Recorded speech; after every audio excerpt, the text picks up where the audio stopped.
Hello everyone, if you're new here, welcome. My name is Keisha and today I'm going to be giving you some spooky middle grade book recommendations.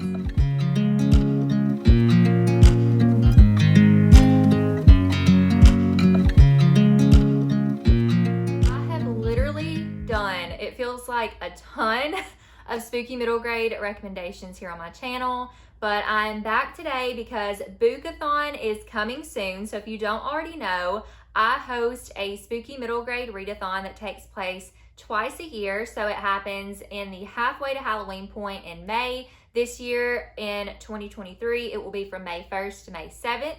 I will leave all of the information linked down below if you are interested in checking that out and potentially participating. It also takes place in October, which is in the prime of spooky season. But today I wanted to create another spooky middle grade book recommendations video because I wanted to highlight some of the prompts for this upcoming Boookathon if you are looking for specific books.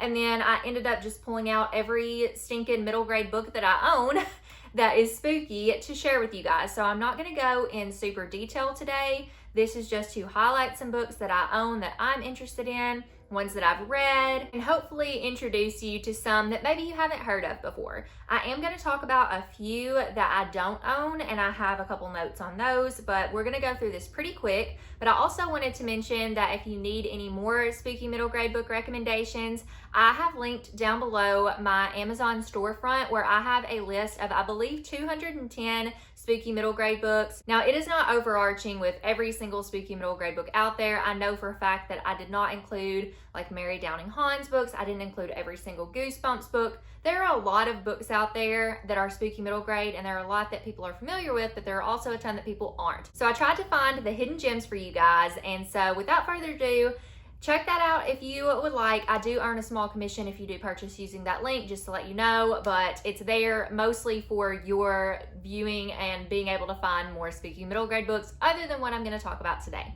But for today, let's go ahead and get started because I'm surrounded by all of these books. We are going to start with the prompt for Boookathon, that is to read a book with a cat on the cover. There are a ton of spooky middle grade books with cats on the cover. I have quite a few of them myself. One of my favorite spooky middle grade books that is great for those of you who might like Clue or murder mysteries is Midnight at the Barclay Hotel by Fleur Bradley. This one does have a cat on the cover here. And again, this is one of my favorite spooky middle grade books. And it follows kind of a little bit of a game. It's a murder mystery. There's another aspect that I won't mention that might or might not come into play, but I love this one so much. I gave it 5 stars and I highly recommend it. Another book that comes highly recommended by me is The OK Witch by Emma Steinkellner. This also has a sequel, but on this one you have the cat on the cover. And I love this series so much. It is a graphic novel, so it would be a quick read for the readathon. It follows a girl who desires to be a witch. She finds out she is one. There's a lot of like Salem witch trials vibes in this, as well as Halloween Town. So if you love either one of those things, definitely check this one out. It was also 5 stars. Then I have another 5-star and one of my favorite series. This is Victoria Schwab or V.E. Schwab's Cassidy Blake middle grade series. There are 3 books in this series. And the first one is City of Ghosts. All of them have a cat on the cover. This is very classic horror. It is basically Cassidy has this near-death experience and now she's able to see through the veil and see ghosts, and her parents are ghost hunters, but they actually can't see the ghosts and don't know that Cassidy can. And they travel to all of the world's most haunted places. So in this book, they are in Edinburgh, Scotland. And what I love about the paperback version of these, if you can get your hands on them, and I always say this, is that there are pictures in the back of all of the places that Cassidy visits throughout the story and little tidbits about that, and I absolutely love it. If you can't already tell that I love this series, it should tell. I have like 2 of each of these. I have this in paperback and in hardcover. Then I have Tunnel of Bones, which is the second book, in paperback and in hardcover. I have 2 hardcovers of Bridge of Souls because I got one from a book box, so I don't have the paperback, but I will loan it at some point. Next, I have one that I have not read yet, but I picked this up at a library sale. It is an ARC, which you're not supposed to sell ARCs. I shouldn't have bought it, but I couldn't help it. This does have a little cat on the cover here, but this is Evangeline of the Bayou by Jane Eldridge, and it has some illustrations by Joseph Cuffler. I don't know. I don't remember seeing. Oh, there are illustrations. This is one I didn't remember seeing in here. So there are a few illustrations throughout. It says, this is a tale of loyalty and determination, the powerful bonds of family, and the courage to trust your gut, no matter how terrifying that might be. Evangeline is a haunt huntress in training. She is a strong, determined heroine, and this is set on the backdrop of the Louisiana Bayou and the mystical city of New Orleans. So if that piques your interest at all, definitely check this one out. Then we have another with a cat on the cover. The cat is here, and this is Ghouls of Howlfair by Nick Tomlinson. This says the scariest legends are about to come true. Young historian Molly Thompson suspects that the creepy legends of Howlfair are starting to come true. But when her mother bans her from doing any further research, Molly and her friends become covert monster hunters in order to save their town. Someone is secretly trying to summon Howlfair's mythical monsters, and with the election of a new mayor looming, everything and everyone is becoming increasingly suspicious. Next, we have another favorite. This one is Night Books by J.A. White. We have The Cat Named Lenore up here. This is the first book in a series. The second book, Grave Books, came out, I believe, last year. I haven't gotten to it yet, but I do own it as well.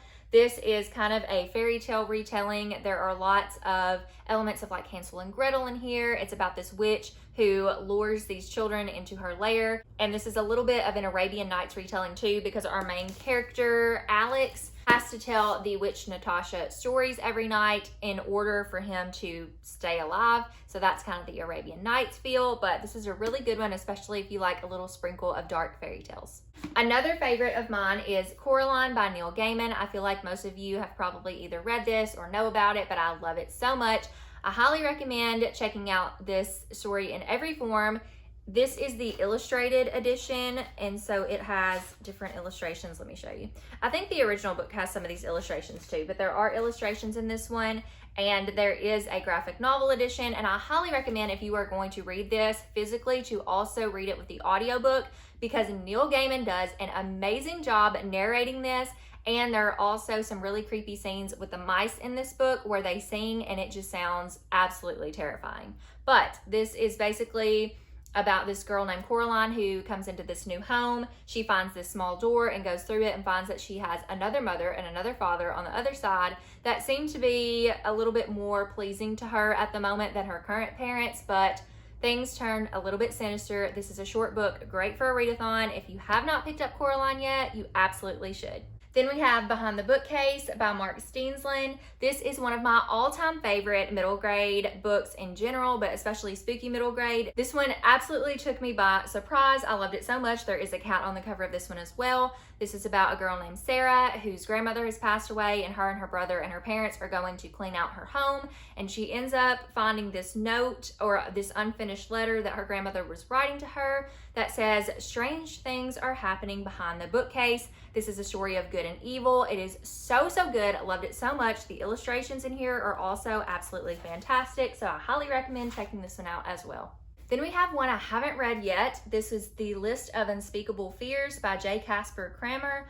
This has a cat on the cover, and it says Essie O'Neill is afraid of everything. She's afraid of cats and electric lights. She's afraid of the silver sick bell, a family heirloom that conjures frightening memories. Most of all, she's afraid of the red door in her nightmares. And then I think she comes upon this red door in real life. I think this has a little bit of history in here as well. It talks about typhoid and different things like that. So there is an island. There's something haunting on this island. There's a red door from Essie's dreams that is becoming a reality.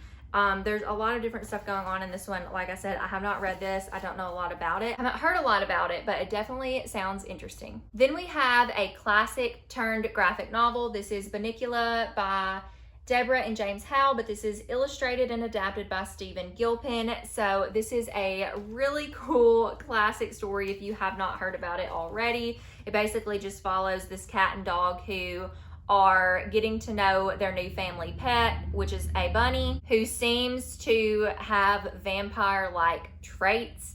So they're trying to figure out if this is actually a bunny or Bunnicula. And the last one with a cat on the cover is Cat's Cradle by Joe Rue. This is the first in a series. The first one is The Golden Twine. The second is The Mole King's Lair. I'm really excited to read this one myself. I don't know a lot about it except that this girl, her name is Currie. She loves monsters. She is a street urchin right now. She's with this like caravan camp, and then a new wagon comes in and she thinks there might be a monster inside. So that is the last one that I own for cats on the cover, but I do have a couple that I wanted to show you guys also that I don't own. So the first one is The Last Chance Hotel by Nikki Thornton. This is book 1 in the Seth Seppi mystery series. Seth is a kitchen boy at the remote Last Chance Hotel, and his father has imprisoned him there until he is older, but he hopes to escape by becoming the best chef ever, just like his father was. One night, this band of magicians comes in and they are having this secret meeting to determine who is the most talented magician. Dr. Thelonious, who is the leader of this group that comes in, makes Seth a deal that he will help him find his freedom if Seth can make him the best dessert. However, Dr. Thelonious is then found dead after consuming Seth's dessert, and so now the magicians are blaming Seth for his death, so he has to clear his name and figure out who the murderer is. So if you like murder mysteries, maybe this will be a good one for you. Another one by this same author, Nikki Thornton, is The Howling Hag Mystery, which I think is another kind of murder mystery type deal. This is number 1 in the Howling Hag in mystery series. It follows Raven Charming, who knows the rules of using magic in the real world, so she is horrified to uncover the worst kind of trickery in her village. Luckily, help is at hand, a sharp-talking black cat called Nightshade with a talent for solving magical mysteries. Now we're going to move on to books about something that scares you. So the first one I want to talk about here is one that does not come out yet. It actually doesn't come out until August 14th, but I want to go ahead and put this on your radar. So earlier this year, I read a book called Picasso by Remy. I love this book so much, and then I found out that Remy was coming out with a spooky middle grade book, and I got an ARC of it, so I'm so excited. I've already read it, and I loved it. I gave it 4 stars. It is called Ghost Book, and Ghost Book is great for, again, for something that scares you if you're scared of ghosts, near-death experiences, or maybe even losing a loved one. This is great for fans of books like Ghosts, which we will talk about here in a minute, by Raina Telgemeier. Also, if you like movies like Coco or Spirited Away, definitely has those vibes. This is about a girl who has grown up always being able to see ghosts, and then she ends up befriending this boy who is kind of stuck between the worlds of the living and the dead, and she is trying to help him out. There's also some Chinese folklore in here of the hungry ghost, which I was not familiar with, but this goes into that lore of the Chinese culture, and I thought that was so interesting because I love when culture is interweaved in books. So again, this is a 4 out of 5 star for me. If you do not have this book on your radar for August, you absolutely need to put it there now because it was so good. So my next set of recommendations is going to be if you are scared of like stalkers or serial killers or people that follow you, things like that. My first recommendation is The Keeper by Guadalupe Garcia McCall. I love this book. It has Mexican culture. It has good laughs and lightheartedness in the beginning. It has some really sinister parts in the end. It has kidnapping, which is also really scary. But this is based on the story of the Westfield Watcher. If you don't know about the Westfield Watcher, read this first, then look up the story because it might spoil a little bit of things for you, but I thought this was so interesting. I will say I would be a little bit more hesitant to hand this to a child because I think it could be really scary to think about stuff like this happening because it can be realistic. Obviously, it's based on the story of the Westfield Watcher, but this is a story about a boy and girl who have just moved to this new town, and the boy starts getting letters from the Keeper, and the Keeper is looking for young blood. Nobody believes the main character because he is very known for pulling pranks, like sibling pranks and stuff. So it's a little bit of like a boy who cried wolf situation where nobody believes him, but he and his family may just be in real danger. Another one would be The Graveyard Book by Neil Gaiman. This is like if you're scared of somebody following you or watching you. The main character in this book is being raised by ghosts in a graveyard, and there is like, I don't know if it's a serial killer or just somebody who like murdered his family, which happens on the first page of this book. Again, this is more of like an upper middle grade, so keep that in mind. But this is a story of him just being raised in a very unique way and trying to always keep himself safe from this person, but also the desire to explore outside the graveyard is immense because he's only ever known it. So just kind of balancing that too. This is a great one. I'm doing a horrible job of explaining it. It's Neil Gaiman, so you should pick it up. And the last one is The Clackety by Laura Simpf, which I will never stop recommending. I love Laura Simpf. I love her writing. I love her stories. I will say nothing but nice things about her books because this is amazing. I was sent an ARC of this and I loved it so much that I had to buy a physical copy, like a hardcover copy when it came out, because I loved it so much. It is about a girl named Evie Von Rath, and she lives with her Aunt Desdemona in the seventh most haunted town in America. And her grandmother goes missing at this slaughterhouse. She goes there, and Evie goes there, and she meets this shifty creature called the Clackety. Clackety tells her if she can bring him the ghost of John Jeffrey Pope, who is a serial killer and is honestly always after her the whole time that she's trying to do the things she needs to do to rescue her aunt. But anyways, if she brings the ghost to, this is so hard for me to like not just like blabber about, but basically if she brings the ghost of John Jeffrey Pope to the Clackety will help her rescue her aunt, but she's basically trying to find her aunt the whole time. It's a whole lot. Anyways, it is fantastic. I'm butchering explaining this, but I love this so much. I love the illustrations. I love the storytelling. Look at that. That is so scary. Look. That is terrifying. And look at the little Clackety looking thing. Oh, so good. 5 out of 5 stars. I can't wait to reread it. This is also the first book in the Blight Harbor series. Her second book is coming out this fall, so you definitely need to check this one out. Another set of scary things I have, which honestly, like some of these are gonna overlap. So let me hold off on some of these. If you are scared of birds, you should check out The Sleepover by Michael Regina. This is also just generally scary to me in general. It's about these boys who have a sleepover, trying to help their friend as he is grieving the loss of his nanny, and there's a new nanny that comes in and they are trying to figure out if this nanny is actually a monster. I've had a couple people ask for recommendations for like if you're scared of spiders or bugs, and I've seen a lot of pictures in this where there's bugs on the cover of this and bugs and pictures inside, so maybe bugs is going to be a big scare factor in this. I don't know, but this is The Cavendish Home for Boys and Girls by Claire Legrand. There are these children that keep going missing, or they go into this school, Cavendish Home for Boys and Girls, and when they come out, they're different. So that sounds really intriguing. Then if you are scared of things like maybe cancer or like medical things, I'm very scared of stuff like that. Just like the potential of things happening, which I shouldn't be, but anxiety, it's a lovely thing. This one is Disappearing House by Ali Malinenko, and the main character in this is approaching her 5-year anniversary of her cancer diagnosis, and there's a house that appears at the end of her street that has not been there before, and her friend get dared to go inside, and she's like facing some personal things there as well. And then we have A Monster Calls by Patrick Ness. This is again dealing with cancer and just loss and grief and things like that. This is definitely more upper middle grade. The illustrations in this are absolutely fantastic. This is a very hard-hitting story, but it is so good, and I feel like it's one that everybody should read at least one time in their life, so definitely check this one out. It does have a little bit of magical realism in it. The monster is kind of the magical realism aspect, but it is so good. And then some others that deal with like grief and stuff. The Edge of In-Between by Lorelei Savrin deals with grief and anxiety. This is a secret garden reimagining that has a little bit more spooky of a twist, and it's paranormal, and it is so stinking good. I love it so much. Then I have Skeleton Tree by Kim Ventrella. This is for like if your fear is like loss of a loved one, whether that's a friend or a family member. There are lots of things that grow in backyards. Bones aren't one of them. There's a skeleton that appears in this backyard, and this boy thinks that it is causing his friend, I believe, to get sick. And so yeah, that's what that one's about. I don't know, I haven't read it yet. What I love about this one, and I don't think you guys will be able to see it, but there is like a little dancing skeleton if you like flip the pages like this, and I just love that. So I had to own it.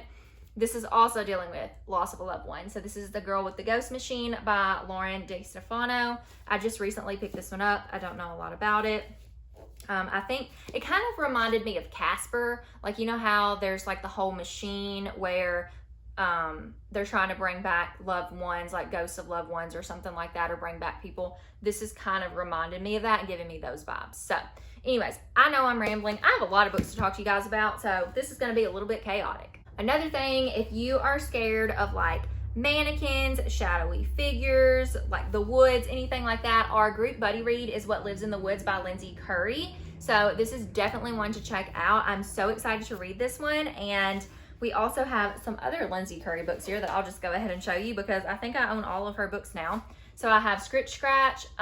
Something about Lindsay Currie's books, if you like a little bit of history or local legend in your books, this is fantastic. This one takes place in Chicago, and this girl's dad is like, oh, this one takes place in a manor. I didn't even tell you. And this one takes place in Chicago, and this girl's dad does like ghost tours on a bus, and she sees this ghost one day and is trying to figure out like maybe why is he following her, what's going on, can she help him, stuff like that. This one is also set in Chicago. It is The Peculiar Incident on Shady Street, and this one is a little bit more ghosty, graveyardy type deal. It's been a minute since I've read this one, but I think this was her first book. And then I have The Girl in White, and this says a town full of legends, an unforgettable curse, and a ghost determined to change their fate. I mean, like, listen to this. Sweet Molly once lived in Eastport. Sweet Molly once loved the sea. Sweet Molly lost Liam to the shadows. Now Sweet Molly is coming for ye. Like, does that not just sound so creepy? I don't know. That just sounds good to me. And y'all, I'm so excited. Thank you. Thank you. Thank you. Thank you.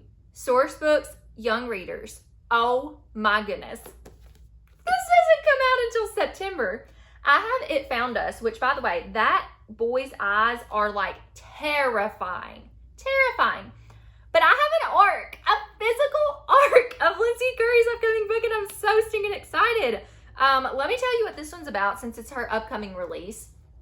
So it says it is a spooky new mystery about a girl detective who must decode a series of ominous clues tied to a century-old tragedy in order to find a missing teenager before it's too late. Oh my gosh, that just sounds amazing. So definitely check out Lindsay Currie, who is a spooky middle grade queen. I do have a couple more books that I don't own. So if you are scared of things like hauntings and possessions and things like that, the scariest book that I have ever read in my life, yes, like it's a middle grade book. It is Spirit Hunters by Ellen O. This is about a girl that is basically facing down a ghost that is haunting her younger brother. It very much has like Insidious, Ghost Whisperer, those types of vibes. Man, it is absolutely terrifying. And then another one is Doll Bones by Holly Black. If you are scared of dolls, clearly, this would be a good book for you. It follows a friend group. There are two girls and a guy, and this girl, I think she starts to become haunted by this doll, and it's made from the bones of a murdered girl. That doesn't sound scary at all. Moving on to Amusement Park / Camp, like a book that involves amusement park, water park, carnival, fair, summer camp, whatever. Most of my recommendations for this, I do not own. So just keep that in mind, but I do have a couple. One of them, and this is actually probably going to be the one that I read, is The Circus of Stolen Dreams by Lorelei Savrin, who wrote this book that I loved. So I'm very excited to read this one. It says, what would you give for your greatest wish? After Andrea's brother Francis disappeared, her world turned upside down. So when she discovers a magical dream world called Reverie in the woods near her home, Andrea jumps at the chance to escape her pain and go inside. But the cost of admission is high. Andrea must give up a memory in order to enter, and she knows exactly which memory she'll choose.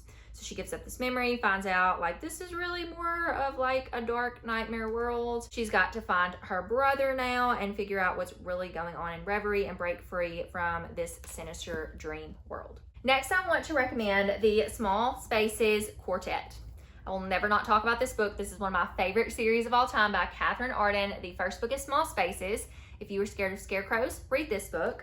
The next book is Dead Voices. If you are scared of hauntings, ghosts, just like a haunted ski lodge, essentially, wintertime, mirrors and what you might find in them, this would be a good one. These are in order. So this is book 1, book 2. I would recommend reading them in order. And then book 3 is Dark Waters, which is going to deal with like monsters, deserted island, water, if you're scared of any of those things. And then the last one, my favorite, is Empty Smiles. If you are scared of clowns, this is the book for you. But I love this entire series, so definitely check out Small Spaces if you haven't already. Now I have a couple more that are written down that I will quickly go through. So Kirsten White has the Sinister Summer series. Book 1 is Wretched Water Park. This series has been well known to be like part Scooby-Doo, part a series of unfortunate events, which is super appealing to me. I adore Scooby-Doo. Like, Scooby-Doo's my comfort show. So this follows the sinister Winterbottom twins. They solve mysteries at bizarre summer vacation destinations in hopes of being reunited with their parents. So book 1 is Wretched Water Park, and it takes place at a water park. I think book 2 is like a manor, maybe. There's one that's a manor and there's one that's something else. I can't remember, but it's not related to this prompt, so I skipped over it. But book 3 is Camp Creepy, which is set at a camp, which is related to this prompt. Next, we have Jennifer Killick's Dread Wood series. The second book, Fear Ground, is the one that would kind of fit into this prompt. It has a fair and clowns. There's this new app that, like, the more friends that you scare, the more points you get. So that's kind of the concept. It's said to be good for fans of Goosebumps, but I do want to issue a warning for this book for any of you who this might bother. This is a middle grade book. It is upper middle grade, lower YA, heavy on the lower YA. This book does have curse words in it, and one of them being the curse, like, I'm not going to say it, but GD, if you know what GD means, like, that is listed in here. It's only one time, but I've heard this, and I just want you to know and be aware, if you are handing this to children, that you maybe don't want to be, like, reading things with curse words. This is, like, personal preference, but I just want to let you know because I don't want it to surprise you going in. Then we have the Monster Street series by J.H. Reynolds. Book 3 in this series is Carnival. So Carnival, Carnival. Book 4 is Camp of No Return. So these give me Goosebumps vibes. I don't know if they're like Goosebumps, but I think you can read them out of order. They're all their own thing, which very much reminds me of Goosebumps.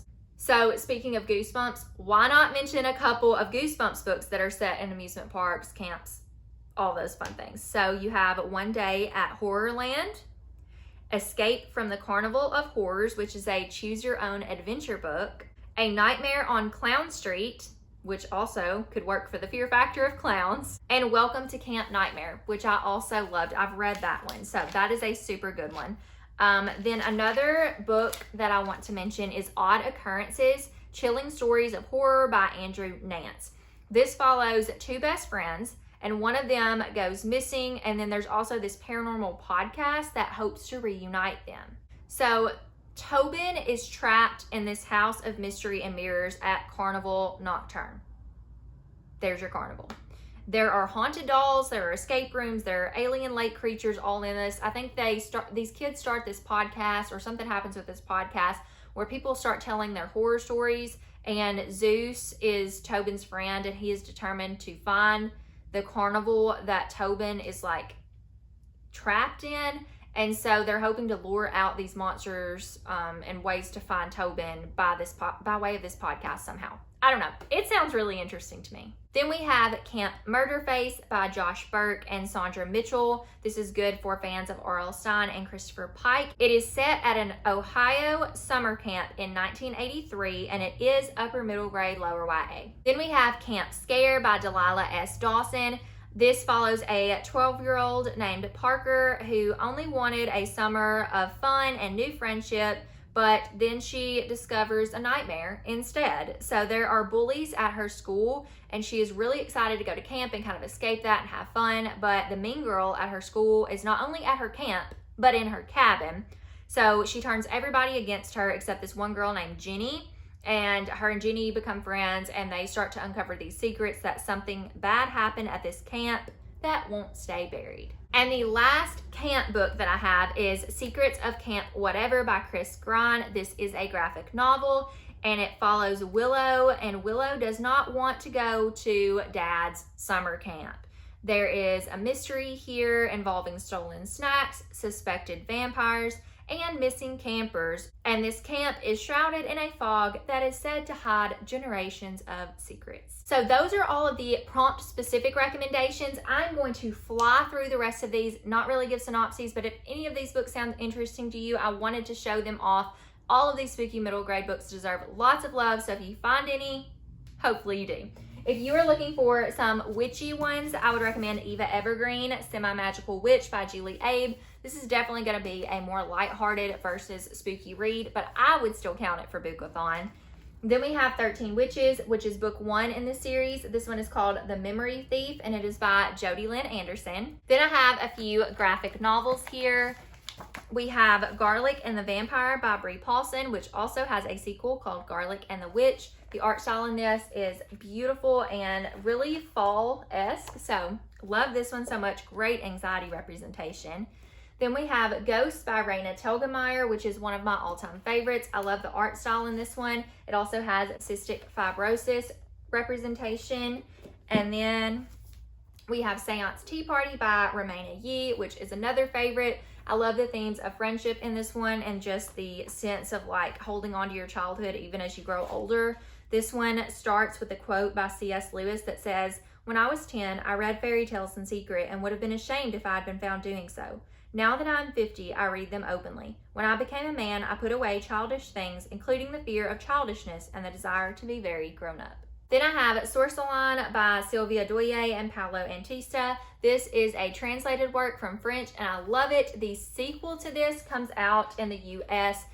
In English in the fall. So if you like Harry Potter, Fantastic Beasts and Where to Find Them, and murder mysteries and a little bit of Greek mythology, this would be a great one for you to check out. I love it so much. And then we also have The Ghoul Next Door by Cullen Bunn and Kat Varys. And this is also a book that I really love. It does have a sequel. Didn't love the sequel as much. The art style in this is very unique, but it is a really sweet friendship story, but it's also super creepy.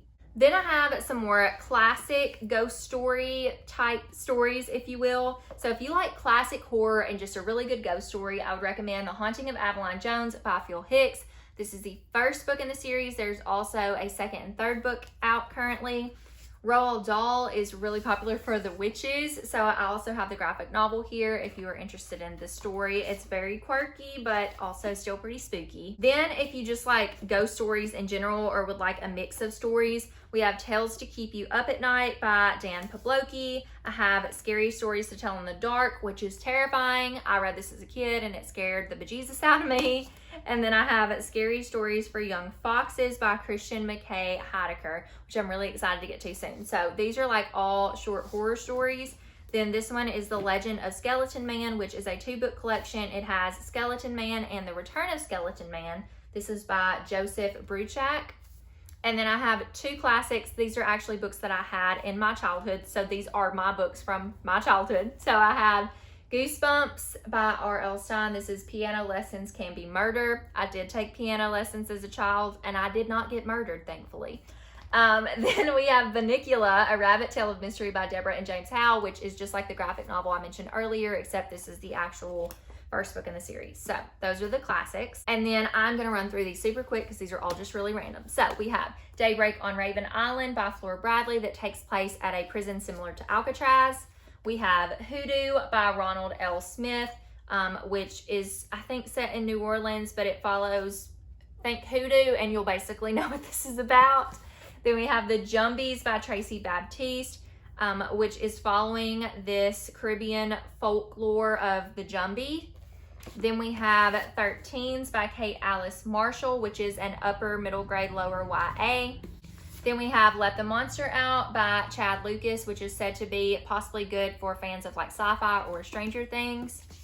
Then we have The Magnificent Monsters of Cedar Street by Lauren Oliver, which has the cutest cover and just gives me Fantastic Beasts kind of vibes. Then I have The Monsters of Brookhaven by Padraig Kenny, which I have heard nothing but good things about. The Hidden Seek by Nate Cernasek, which is a sinister game of hide and seek. Ravenfall by Kaylin Josephson, which has a little bit of a fantasy twist to it. The Smashed Man of Dread by J.W. Ocker, about something that is lurking in these people's basement.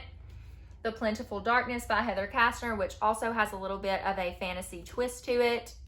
Juniper Berry by M.P. Kozlowski. This is a tale of terror and temptation, and I do want to show you this page because this hand and this little balloon creep me out. This is very similar to like Neil Gaiman, Lemony Snicket, Hans Christian Andersen type stories. Then I have The Halloween Moon by Joseph Fink, which is set on Halloween night and trying to save this town before it cannot be saved anymore, essentially. Field Guide to the Supernatural Universe by Allison Noel, which is just a book that I've been really excited about, and I can't even remember much about what it's about, but it sounds like a fantastic time, and I'm so glad that I finally own it. Then I have The Missing Piece of Charlie O'Reilly by Rebecca K.S. Ansari. This is about an only child who actually remembers having a brother, but nobody else remembers him, and then he finds a letter from him, and they're trying to find him, so more of like a mystery, I think. The House on Hoarder Hill by Mickey Lish and Kelly Nagai. Man, I'm terrible at pronouncing names. I'm sorry. This is about these kids' grandfather that is a magician, and their grandmother's lost and trying to find her and stuff maybe. It just sounds really good. So I'm excited for all the books. Then we have Ghost Girl by Ali Malinenko, which I read and gave, I think, 4 or 4.5 stars. This is a really good story also. Watch Hollow by Gregory Finero. This gives me a little bit like Spiderwick Chronicles vibes, and there's like steampunk vibes a little bit. There are animals in the story, and I don't know, it's really good though. I gave it 5 stars. It was definitely a pleasant surprise. Shadow School Archimancy by J.A. White. This is the first book in a series. J.A. White also wrote Night Books, and I love this cover because underneath you can see, like, this just shows you people, but this is where you can see who the ghosts are and who's not. This is like dark academia, ghosts at a school type story. And then the last one I have is also upper middle grade, lower YA. It is Whispering Pines. This is book 1 by Heidi Lang and Katie Bartkowski. Strange is normal in a town like this. So that is all of the books that I have. That is a ton of books. I'm sorry if this was chaos and if I talked fast and it was crazy, but you needed to see all the books. Now you've seen all the books. I hope that you found some spooky middle grade books that fit the Boookathon prompts for you, or if you were just here interested in spooky middle grade recommendations, I hope that you found some that you haven't heard of today, or some that might pique your interest. If you've made it this far in the video and you don't mind, go ahead and leave a little ghost emoji down in the comments below. And don't forget that this was just a very small portion of spooky middle grade books that I could recommend to you. I do have the Amazon storefront link down below with a list. You don't even have to buy from it. Like, this is not, it's convenient for me if you do, but if you don't, it is not a big deal. Like I said, I do get a small commission if you do use the link like to purchase or whatever, but that is a mass list of 210 plus, if I find any more to add, spooky middle grade graphic novels that you can check out, and hopefully you'll find something there too. As always, I appreciate each and every one of you so much. Thank you for watching, and I'll see you in my next video.